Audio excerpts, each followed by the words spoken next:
नमस्कार, जन उत्तराखंड बुलेटिन में आपका स्वागत है और आपके साथ मैं जुड़ी हूं लीजा। खबरों पर बात करेंगे, लेकिन उससे पहले एक नजर हेडलाइंस पर।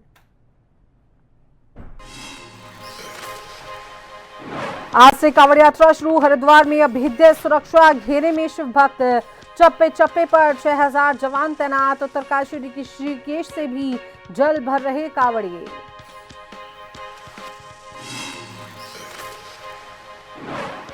सीएम धामी ने 14 करोड़ की योजनाओं को दी वित्तीय मंजूरी। सड़कों और सिंचाई सुविधाओं में होगा सुधार। पिथौरागढ़, चंपावत, उत्तरकाशी समेत कई जिले लाभान्वित।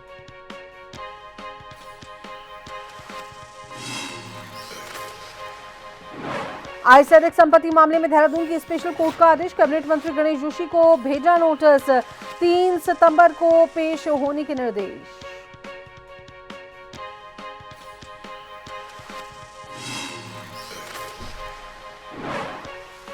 उत्तराखंड दूसरे राज्यों को देगा टाइगर गिफ्ट। धामी सरकार कर रही तैयारी। 20 साल में 178 से 560 बड़े बाघ टाइगर भी तलाश रहे नई टेरिटरी।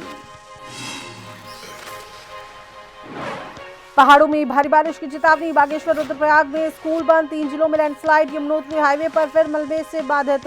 केदारनाथ यात्रा रोकी।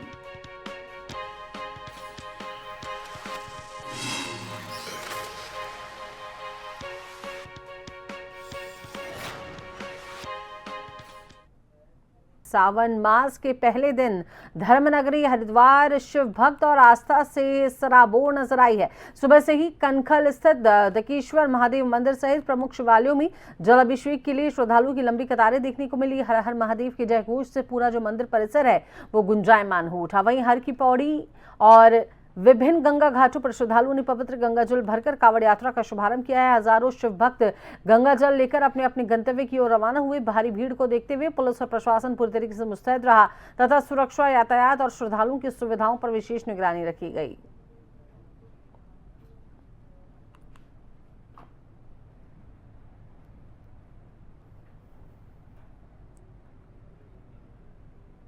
सावन के पहले दिन हरिद्वार में आस्था का सैलाब देखने को मिला। भक्तों की जो भीड़ थी अपने आराध्य देव महादेव के दर्शन के लिए पहुंची थी, पूजन अर्चन करने के लिए पहुंची है। लगातार भक्तों का जमावड़ा जो है मंदिर परिसर में देखने को मिल रहा है।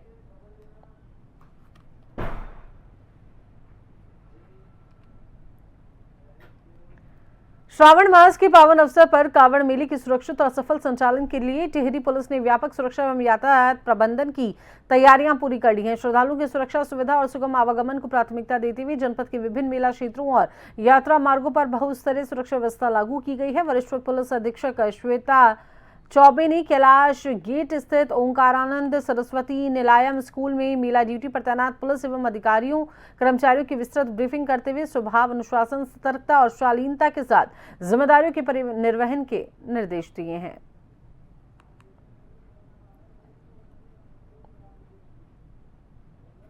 जनपद में हमने 4 सुपर जोन, 12 जोन और 16 सेक्टर्स जो हैं वो बनाए हैं कांवड़ मेला के परिप्रेक्ष्य में।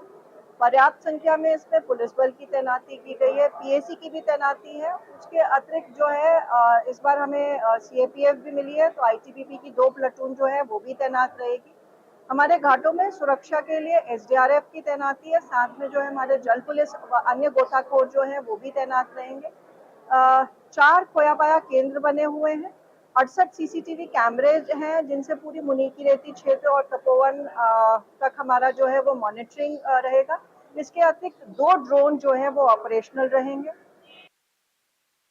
मुख्यमंत्री पुष्कर सिंह धामी ने प्रदेश के विभिन्न जनपदों में सड़क निर्माण, मंदिर के सौंदर्यीकरण, सिंचाई परियोजनाओं, धार्मिक एवं सामुदायिक अवसंरचना तथा आपदा प्रभावितों की सहायता सहित अनेक विकास कार्यों के लिए करीब 14 करोड़ रुपए की वित्तीय स्वीकृति प्रदान की है।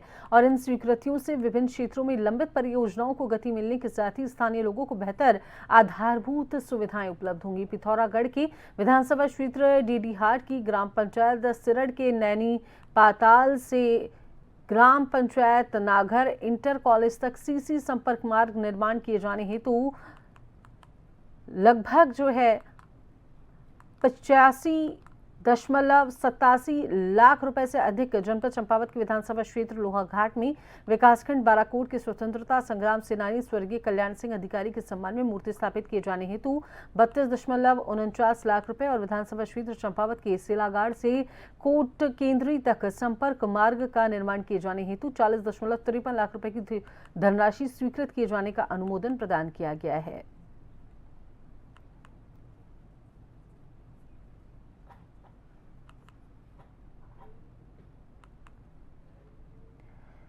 देहरादून हिमाचल मार्ग पर टॉन्स नदी पुल की क्षतिग्रस्त अप्रोच रोड की मरम्मत को लेकर कांग्रेस ने गंभीर सवाल उठाए हैं। प्रदेश कांग्रेस के प्रदेश उपाध्यक्ष एवं कोषाध्यक्ष आर्येंद्र शर्मा ने मरम्मत कार्य में तकनीकी मानकों की अनदेखी का आरोप लगाते हुए पूरे मामले की स्वतंत्र तकनीकी जांच की मांग की है। कांग्रेस नेता आर्येंद्र शर्मा का कहना है कि बाढ़ या नदी कटाव से क्षतिग्रस्त अप्रोच रोड की मरम्मत केवल मिट्टी भरकर नहीं की जा सकती। उन्होंने आरोप लगाया कि मरम्मत कार्य में भारतीय राष्ट्रीय राजमार्ग प्राधिकरण, सड़क परिवहन एवं राजमार्ग मंत्रालय तथा इंडियन रोड्स कांग्रेस के निर्धारित मानकों का पूरी तरीके से पालन नहीं किया गया।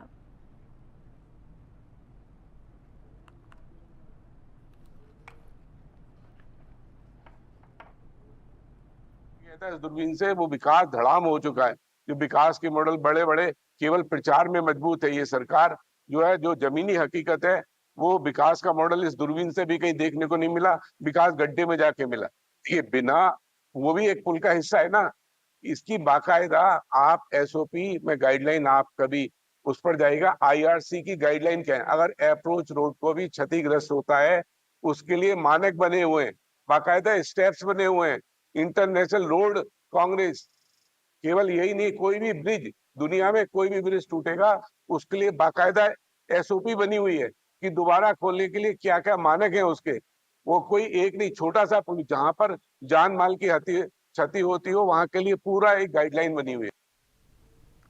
धर्मपुर की बदहाल सड़कों को लेकर, जहां आपको बता दें धर्मपुर की जो बदहाल सड़कें हैं उसको लेकर आज कांग्रेस का प्रदर्शन, महिला कांग्रेस आज जो है पीडब्ल्यूडी का घेराव करने वाली है। पीडब्ल्यूडी का जो कार्यालय है उसका घेराव करेगी। दोपहर 12:30 बजे ये विरोध प्रदर्शन होगा। कारगी डंपिंग जोन के पास पीडब्ल्यूडी कार्यालय पर जो है कार्यकर्ता जुटेंगे और टूटी सड़कों और जानलेवा गड्ढों के खिलाफ प्रदर्शन किया जाना है और ध्वस्त सीवर व्यवस्था और टूटी नालियों पर भी आज सवाल उठने वाले हैं। स्थानीय मुद्दों को लेकर सरकार के खिलाफ आज विरोध प्रदर्शन देखने को मिलेगा। प्रदेश महिला कांग्रेस अध्यक्ष ज्योति रौतेला के नेतृत्व में आज ये प्रदर्शन होने वाला है।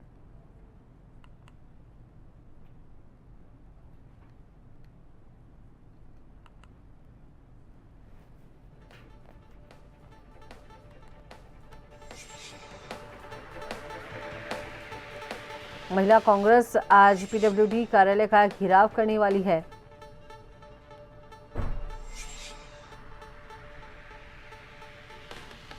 बदहाल सड़कों को लेकर आज कांग्रेस का विरोध प्रदर्शन देखने को मिलेगा।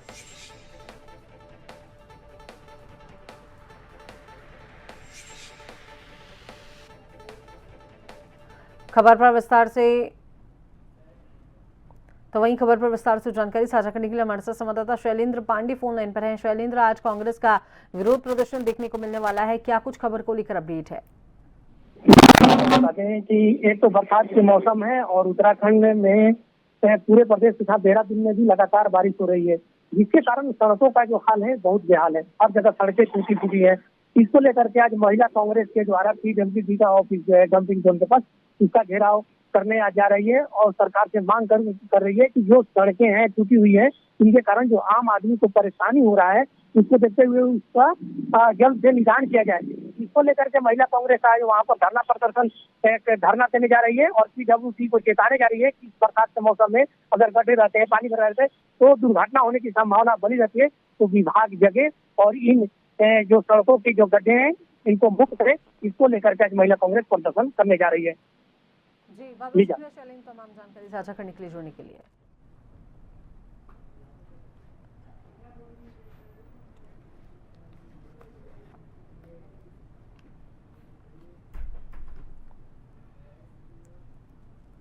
उत्तराखंड में पहाड़ से लेकर मैदान तक मानसून ने जबरदस्त रफ्तार पकड़ ली है, जिसकी वजह से पूरे प्रदेश में भारी बारिश हो रही है। आज भी मौसम विभाग ने कई जिलों में भारी से बहुत भारी बारिश का ऑरेंज अलर्ट जारी किया है। पहाड़ों पर लगातार हो रही बारिश से नदी नाले उफान पर हैं। ऐसे में लोगों को सावधानी बरतने की सलाह दी गई है। मौसम के रौद्र रूप को देखते हुए सीएम पुष्कर सिंह धामी ने सभी विभागों को 24 घंटे अलर्ट पर रहने के निर्देश दिए हैं। उत्तरकाशी और यमुनोत्री मार्ग पर कई जगहों पर पहाड़ी से पत्थरों के गिरने का दौर जारी है।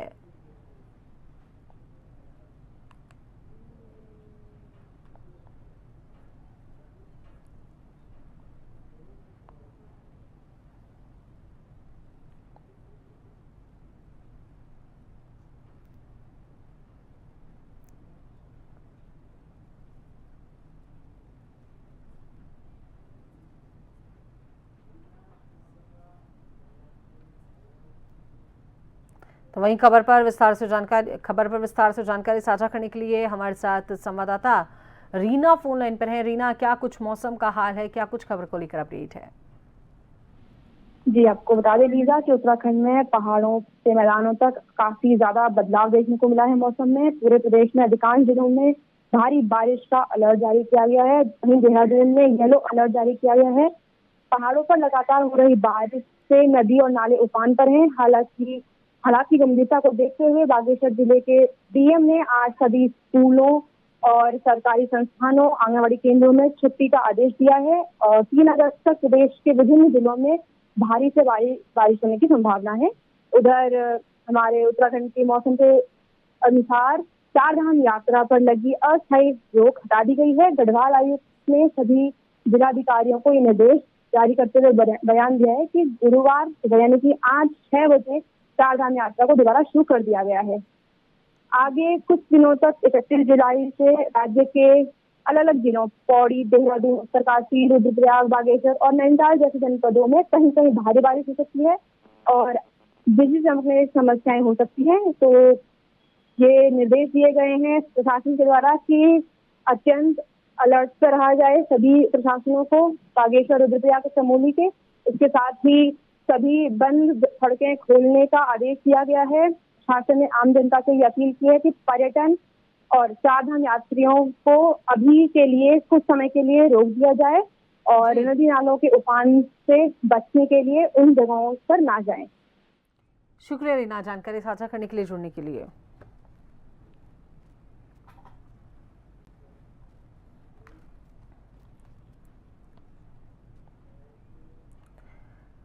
उत्तराखंड में पिछले 3 दिनों से लगातार बारिश हो रही है। आज सुबह 3 जिलों में लैंडस्लाइड हुई। इनमें रुद्रप्रयाग, चमोली और उत्तरकाशी इसमें शामिल हैं।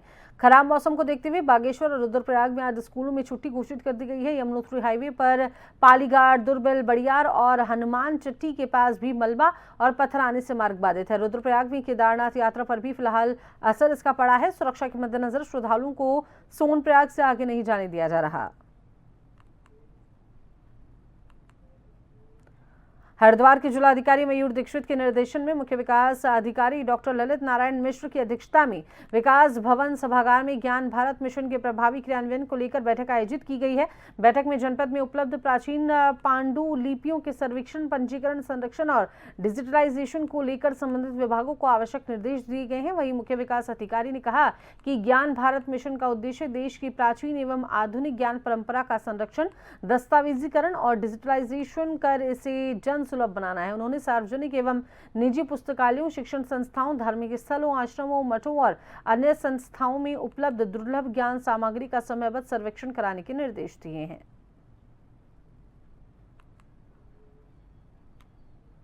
ज्ञान भारत मिशन में हमें जो भी पांडुलिपियां हमारे जनपद में हैं उनको हमें संरक्षित करना है। तो अभी पहले तरह की बैठक थी जिसमें हमने कमेटी का सृजन किया है और कमेटी के सृजन के साथ लोगों से आह्वान किया है कि जिनके पास पांडुलिपियां है उसकी सूचना हम तक पहुंचाएं, जिससे भविष्य में उसको हम डिजिटाइज कर सकें, स्कैनिंग करके हम एक जगह पर फाइल रख सकें और इस माध्यम से एक लंबे समय तक जो हमारी प्राचीन ज्ञान पद्धति है, परंपराएं हैं, वो संरक्षित रह सकेंगे। देहरादून में जिलाधिकारी डॉक्टर आशीष चौहान की अध्यक्षता में हुई बैठक में जनपद को HIV एड्स मुक्त बनाने के लिए संक्रमण की रोकथाम, जांच और उपचार व्यवस्था मजबूत करने के निर्देश दिए गए हैं। डीएम ने हाई रिस्क क्षेत्रों की GIS मैपिंग, टेस्टिंग बढ़ाने, संक्रमित मरीजों को तत्काल उपचार से जोड़ने तथा संवेदनशील वर्गों में जागरूकता अभियान चलाने पर जोर दिया है। गर्भवती महिलाओं की समयबद्ध जांच और कॉन्टैक्ट ट्रेसिंग के भी निर्देश दिए हैं। स्वास्थ्य विभाग के अनुसार वर्ष 2025-26 में 85,065 लोगों की जांच में 583 HIV संक्रमित मिले, जिन्हें ART केंद्रों से उपचार उपलब्ध कराया जा रहा है।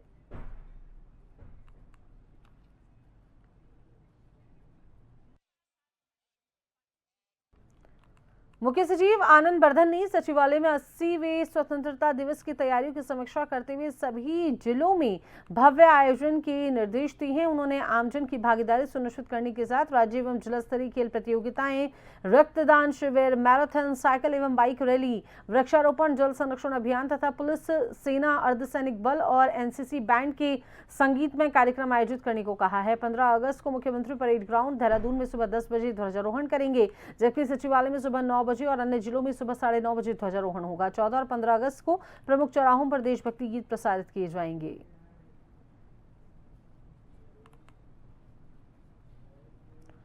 हरिद्वार में जिलाधिकारी मयूर दीक्षित के निर्देशन में जिला गंगा संरक्षण समिति की 75वीं बैठक आयोजित की गई। कलेक्ट्रेट सभागार में DFO स्वप्निल अनिरुद्ध की अध्यक्षता में हुई बैठक में गंगा संरक्षण, प्रदूषण नियंत्रण, घाटों की स्वच्छता और सीवेज प्रबंधन को लेकर अधिकारियों के साथ विस्तार से चर्चा की गई। DFO ने कहा कि गंगा को स्वच्छ, निर्मल और अविरल बनाए रखना सभी विभागों की सामूहिक जिम्मेदारी है। उन्होंने गंगा में कूड़ा, कचरा और ठोस अपशिष्ट डालने वालों के खिलाफ सख्त कार्रवाई के निर्देश दिए हैं। साथ ही घाटों पर अतिक्रमण रोकने और नियमित निरीक्षण करने को भी कहा है। कि मासिक जिला गंगा संरक्षण समिति की बैठक का आयोजन किया गया, जिसमें वर्तमान में जो हमारे जनपद में STPs का संचालन हो रहा है उसका रिव्यू किया गया और संबंधित संस्थानों को, जल संस्थान और जल निगम को आवश्यक दिशा निर्देश दिए गए। साथ ही में जो गंगा के किनारे अतिक्रमण हो रहा है उसके संबंध में जो कार्रवाई की जा रही है उसका भी एक रिव्यू किया गया और जो नाले हैं जनपद हरिद्वार में जो गंगा नदी से जाकर मिलते हैं इसके संबंध में भी एक रिव्यू किया गया और दिशा निर्देश दिए गए।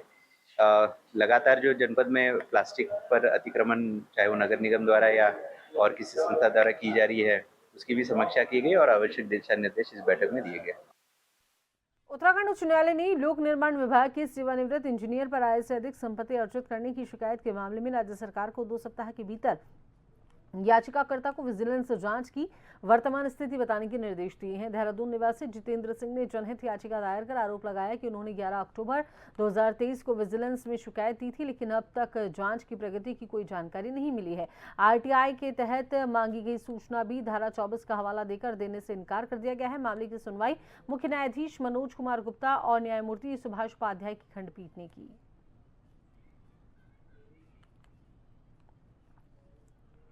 उत्तराखंड उच्च न्यायालय ने ग्रुप C भर्ती प्रक्रिया के दौरान एक पूर्व सैनिक के अभ्यर्थन को निरस्त किए जाने के मामले में उत्तराखंड अधीनस्थ सेवा चयन आयोग को जवाब दाखिल करने के निर्देश दिए हैं। न्यायमूर्ति पंकज पुरोहित की एकल पीठ के मामले की सुनवाई करते हुए आयोग से स्पष्टीकरण मांगा है। न्यायालय ने आयोग से सवाल किया है कि खंडपीठ के स्पष्ट आदेश के बावजूद किस आधार पर याचिकाकर्ता का चयन निरस्त किया गया। न्यायालय ने मामले की अगली सुनवाई के लिए 3 अगस्त की तिथि नियत की है। पूर्व सैनिक टीका सिंह ने आरोप लगाया है कि लिखित परीक्षा, आयु, पात्रता और टाइपिंग टेस्ट सही भर्ती प्रक्रिया के सभी चरणों को सफलतापूर्वक पूरा करना और दस्तावेज सत्यापन होने के बाद आयोग ने उनका आवेदन रद्द कर दिया।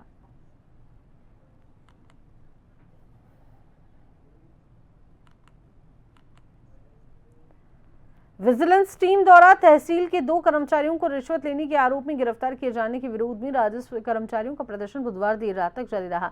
शाम करीब 5 बजे शुरू हुए प्रदर्शन में कर्मचारियों ने कार्रवाई को पक्षपातपूर्ण बताते हुए निष्पक्ष जांच की मांग की है। कई घंटे बीतने के बावजूद प्रशासन और कर्मचारियों के बीच कोई सहमति नहीं बन सकी। कर्मचारियों ने स्पष्ट किया कि मांगे पूरी होने और प्रशासन से ठोस आश्वासन मिलने तक आंदोलन जारी रहेगा। स्थिति को देखते हुए तहसील परिसर में भारी पुलिस बल तैनात रहा। देर रात तक ना तो वार्ता सफल हुई और न ही प्रदर्शन समाप्त होने की आधिकारिक पुष्टि हो सकी।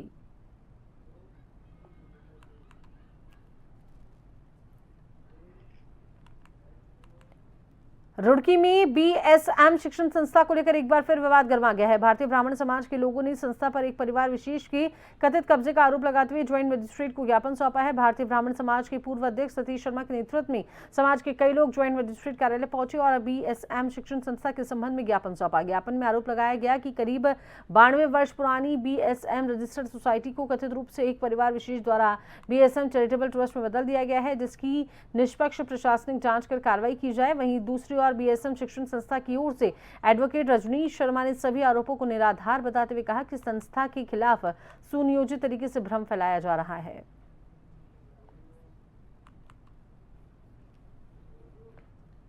ब्राह्मण संस्कृत महाविद्यालय जो रुड़की की ब्राह्मणों ने आज से लगभग 92 साल पूर्व खड़ी की थी, उसको कब्जा मुक्त कराने के प्रयास में लगे हुए हैं। हमने तहसील स्तर से लेके डीएम, शिक्षा सचिव, शिक्षा मंत्री और माननीय मुख्यमंत्री जी तक इसकी शिकायत कर रखी है कि एक परिवार ने भारतीय ब्राह्मण समाज की जो संस्था थी ब्राह्मण संस्कृत महाविद्यालय, उसको अपना घर का कॉलेज बना लिया है। आज हम एसडीएम साहब के पास ज्ञापन लेकर गए थे। देखिए, BSM college BSM charitable trust के अंतर्गत संचालित है सभी संस्थाएं, और ये सब नियमानुसार ट्रस्ट बना हुआ ट्रस्ट के अंतर्गत संचालित हैं। और ये ब्लैकमेलर लोग हैं जो भी सतीश शर्मा एंड पार्टी, इनके खिलाफ हमने पहले भी 3 करोड़ की फिरौती की एफआईआर लिखवाई हुई, वो माननीय न्यायालय में लंबित है, उसमें चार्जशीट गई थी, और माननीय न्यायालय रुड़की में वो लंबित है, उसमें जहाँ वो चल रही है इनके, उसमें शायद इन्होंने बेल कराई या अभी नहीं कराई, लेकिन वो उसमें इनके ऊपर दोष लगा हुआ है। खबर हरिद्वार से, जहां पर सॉस बनाने वाली फैक्ट्री पर खाद्य सुरक्षा विभाग ने बड़ी कार्रवाई की है। जिला खाद्य सुरक्षा अधिकारी महिमानंद जोशी के नेतृत्व में वरिष्ठ खाद्य सुरक्षा अधिकारी दिलीप जैन और पवन कुमार की टीम ने मतलबपुर स्थित मां भगवती फूड्स पर छापेमारी की। छापेमारी के दौरान बिना लेबल की वेजिटेबल सॉस की 351 बोतलें मौके पर सीज कर दी गई हैं। जांच में सामने आया कि बोतलों पर बैच नंबर, निर्माण तिथि, एक्सपायरी डेट, निर्माता का नाम, पता, तो साथ ही इसके साथ लाइसेंस नंबर और इंग्रेडिएंट्स जैसी जरूरी जानकारी दर्ज नहीं थी। वहीं फैक्ट्री के अंदर सॉस का निर्माण बेहद अस्वास्थ्यकर और गंदे हालात में होता मिला। मशीनों के साथ साथ दीवारों और फर्श पर भी गंदगी पाई गई। टीम ने मौके से सॉस के 2 नमूने लेकर जांच के लिए प्रयोगशाला भेजे हैं और इसके अलावा फैक्ट्री संचालक, पानी की जांच रिपोर्ट, कर्मचारियों के मेडिकल प्रमाण पत्र और प्लास्टिक बोतलों के फूड ग्रेड सर्टिफिकेट, यानी कि जो फूड ग्रेड सर्टिफिकेट है जैसे जरूरी जो दस्तावेज हैं वो भी पेश नहीं कर सका है। खाद्य सुरक्षा विभाग के मुताबिक करीब 8 क्विंटल सॉस, जिसकी अनुमानित कीमत 32,000 रुपये है, मौके पर नष्ट कराया गया है। साथ ही अग्रिम आदेश तक सॉस और अन्य खाद्य पदार्थों के निर्माण, संग्रहण और बिक्री पर रोक लगा दी गई है।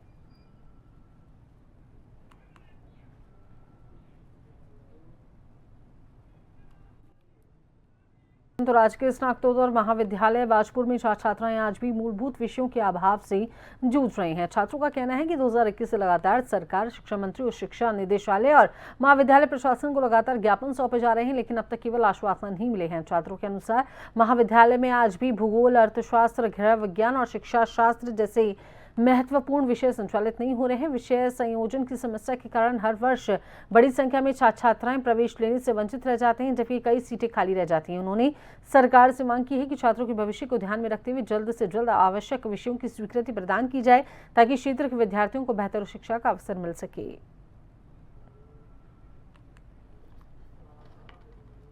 विगत कई वर्षों से यहाँ पे जो विषय नहीं है, जो मूलभूत विषय होने चाहिए, उनके लिए ज्ञापन दे रखा था और ये हम बहुत टाइम से देते हुए आ रहे हैं। इसके लिए हम देहरादून जाकर उच्च शिक्षा निदेशालय और जो हमारे शिक्षा मंत्री हैं उनके पास हर वर्ष ज्ञापन देके आते हैं कि हमारे जो कॉलेज में है वो 4 विषय, भूगोल, शिक्षा शास्त्र, इकोनॉमिक्स और गृह विज्ञान, इन विषयों को बढ़ाया जाए। तो इन विषयों पर हमारे को बहुत टाइम से ज्ञापन दिए जा रहे हैं और ये विषय हमारे कॉलेज में होने चाहिए, क्योंकि जो आस-पास की हमारी क्षेत्र की लड़कियाँ हैं वो ज़्यादातर गृह विज्ञान से ही 12th करती हैं। इन विषयों को लेकर ही हमने अपनी माँग रखी थी और एक हमारी माँग थी कि जो महाविद्यालय में सीटें हैं वो बढ़ाई जाए, क्योंकि इन्हीं विषयों के कारण सब्जेक्ट कॉम्बिनेशन नहीं बन पाता है और छात्र-छात्राएँ अपने प्रवेश से वंचित रहे हैं। 2003 नहीं, हम 2022 से ये मांगे कर रहे हैं। जब से दीपक जी हमारे अध्यक्ष बने थे, उसके बाद पंकु जी अध्यक्ष बने, तो इन्होंने मांग के लिए देहरादून गए, लेकिन हमारी कोई सुनवाई नहीं हो रही है। आज हम ये धरने पे बैठे हैं, इसकी इतना असर पड़ा है कि जो बीए में सीटें थी वो तो खोल दी गई हैं, लेकिन अभी भी सब्जेक्ट कम्युनिकेशन जो था वो अभी नहीं हुआ है। तो इसके लिए मैं शासन प्रशासन सबको चेतावनी देना चाहता हूँ कि आपने अच्छा करा जो हमारी सीटें बढ़ा दी, हम इसके आभारी हैं, लेकिन हम 2 या 3 दिन बाद भूख हड़ताल पे बैठेंगे अगर सब्जेक्ट हमारे नहीं बढ़ाए जाते हैं। हार्ट मरीजों के लिए बड़ी राहत की खबर है। अल्मोड़ा मेडिकल कॉलेज में जल्द ही पूरे कुमाऊं मंडल की पहली सरकारी कैथ लैब शुरू होने जा रही है और इसके शुरू होते ही अल्मोड़ा, बागेश्वर और पिथौरागढ़ समेत आसपास के जिलों के मरीजों को इलाज के लिए हल्द्वानी या मैदानी क्षेत्रों के अस्पतालों की दौड़ नहीं लगानी पड़ेगी। अब तक हार्ट अटैक या गंभीर कार्डियक इमरजेंसी की स्थिति में मरीजों को घंटों का सफर तय करना पड़ता था, जिससे कई बार इलाज में देरी होती थी। लेकिन कैथ लैब शुरू होने के बाद एंजियोग्राफी, एंजियोप्लास्टी और अन्य हृदय संबंधी आधुनिक उपचार अल्मोड़ा मेडिकल कॉलेज में ही उपलब्ध हो सकेंगे। और इतना ही नहीं, मेडिकल कॉलेज में एक हाईली एडवांस बर्न सेंटर भी शुरू किया गया है, जिससे गंभीर रूप से झुलसे मरीजों को अत्याधुनिक उपचार की सुविधा स्थानीय स्तर पर मिल सकेगी।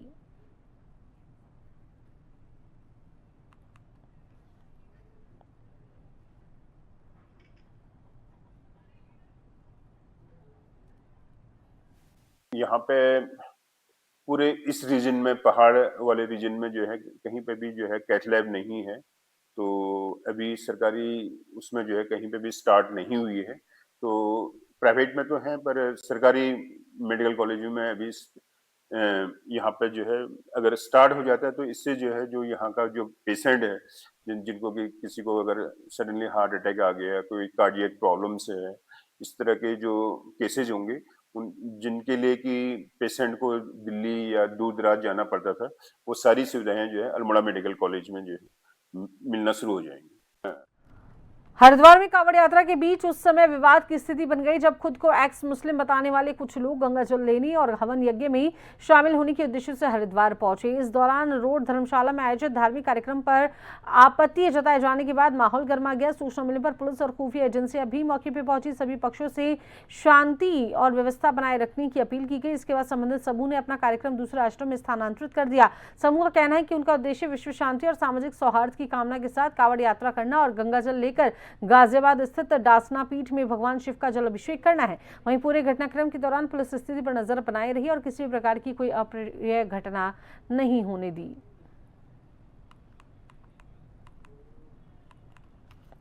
मैं तो पूजा, मुझे पता ही नहीं पूजा में क्या होता है क्या नहीं। वो बेचारे उन्होंने फूल दे रखे थे हमारे हाथ में, सुहाग देते थे, हम फेंक देते थे, हमें नहीं पता क्या कर रहे थे। हम तो उनको आदर दे रहे थे, अपने आदर से उन्होंने जो किया वो ठीक है, तो हमने तो कोई बुरा काम नहीं किया। तो वो आदर क्यों, मतलब आप लोग, क्योंकि कहीं ना कहीं आपके धर्म में तो एक तरह से बना है। नहीं, वो हमारा धर्म नहीं रहा, अब हमारा नहीं है वो, हमने उसको त्याग दिया है।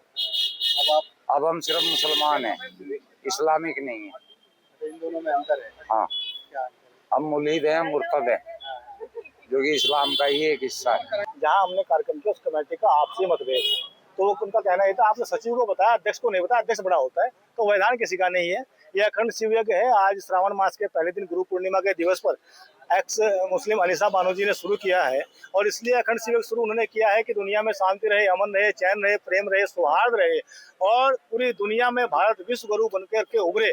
ऐसी उन्होंने माँ गंगा के पतित पावनी नगरी हरिद्वार, महादेव की नगरी हरिद्वार में श्रावण मास के पहले दिन गुरु पूर्णिमा के दिवस पर किया है।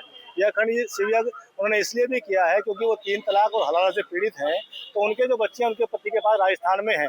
उन्होंने कानूनी प्रक्रिया की हुई है अपने बच्चों को वापस लेने की, लेकिन यहाँ महादेव से, माँ गंगा से प्रार्थना की है कि जल्द से जल्द उनके बच्चे भी उनको वापस मिल जाए। यहाँ तक मानसून ने जबरदस्त रफ्तार पकड़ ली है, जिसकी वजह से पूरे प्रदेश में भारी बारिश हो रही है। आज भी मौसम विभाग ने कई जिलों में भारी से बहुत भारी बारिश का ऑरेंज अलर्ट जारी किया है। पहाड़ों पर लगातार हो रही बारिश से नदी नाले उफान पर हैं। ऐसे में लोगों को सावधानी बरतने की सलाह दी गई है। मौसम के रौद्र रूप को देखते हुए सीएम पुष्कर सिंह धामी ने सभी विभागों को 24 घंटे अलर्ट पर रहने के निर्देश दिए हैं। उत्तरकाशी और यमुनोत्री मार्ग पर कई जगहों पर पहाड़ी से पत्थरों के गिरने का दौर जारी है।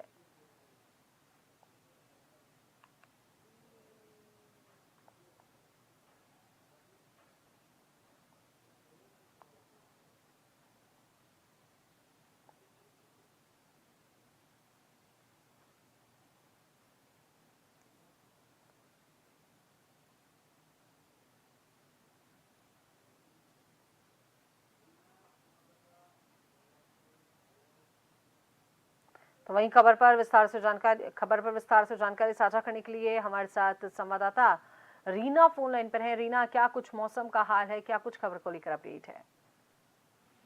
जी, आपको बता दें लीजा कि उत्तराखंड में पहाड़ों से मैदानों तक काफी ज्यादा बदलाव देखने को मिला है मौसम में। पूरे प्रदेश में अधिकांश जिलों में भारी बारिश का अलर्ट जारी किया गया है। वहीं देहरादून में येलो अलर्ट जारी किया गया है।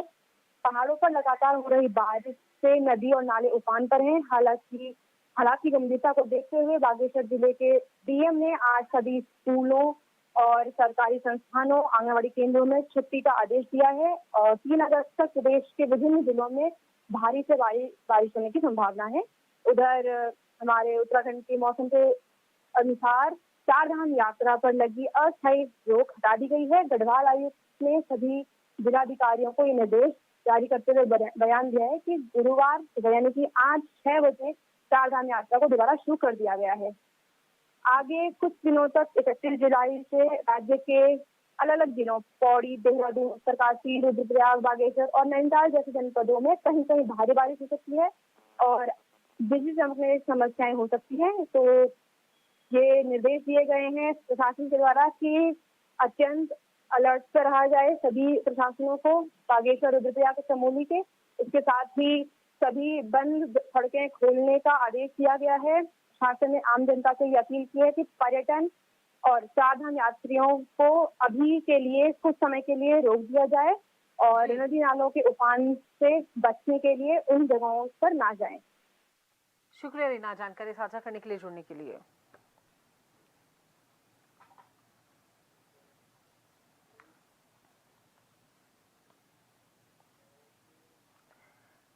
उत्तराखंड में पिछले 3 दिनों से लगातार बारिश हो रही है। आज सुबह 3 जिलों में लैंडस्लाइड हुई। इनमें रुद्रप्रयाग, चमोली और उत्तरकाशी इसमें शामिल हैं।